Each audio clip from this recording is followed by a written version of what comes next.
Welcome to our channel. Today we how to authorize with Adobe Sign for claim forms and policy authorizations. Easy tutorial step by step clearly. To begin, open your web browser and navigate to the Adobe Sign website. Log into your Adobe Sign account using your credentials. Once logged in, locate the Send button on the dashboard.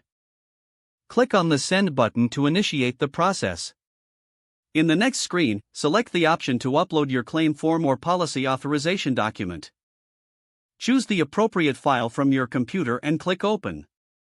After the file uploads, you will see a preview of the document. Next, enter the email addresses of the signers in the designated fields. If you need to add more signers, click on the plus Add Signer option. Once all the signers are added, specify who needs to sign and in what order. Review the document settings to ensure everything is correct. You may add a personalized message to the signers if desired. When ready, click on the Send button to send the document for signature. The signers will receive an email notification prompting them to sign the document. After signing, Adobe Sign will notify you via email of the completed process. You can also track the status of your document in the Adobe Sign dashboard. That concludes the authorization process for claim forms and policy authorizations using Adobe Sign.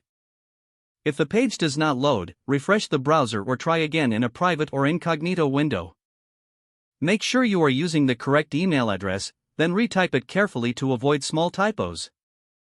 If your password is not accepted, use the reset option and create a new strong password you can remember.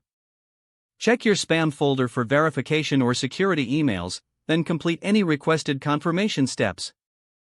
Enable two-factor authentication if available to improve account security and reduce unauthorized access risk. After signing in, review your profile details so your contact information and settings are accurate and current. If you see an error message, note it down and try again after restart. Log out when you finish, especially on shared devices, to keep your account and payment information secure. If the page does not load, refresh the browser or try again in a private or incognito window. Make sure you are using the correct email address, then retype it carefully to avoid small typos. If your password is not accepted, use the reset option and create a new strong password you can remember.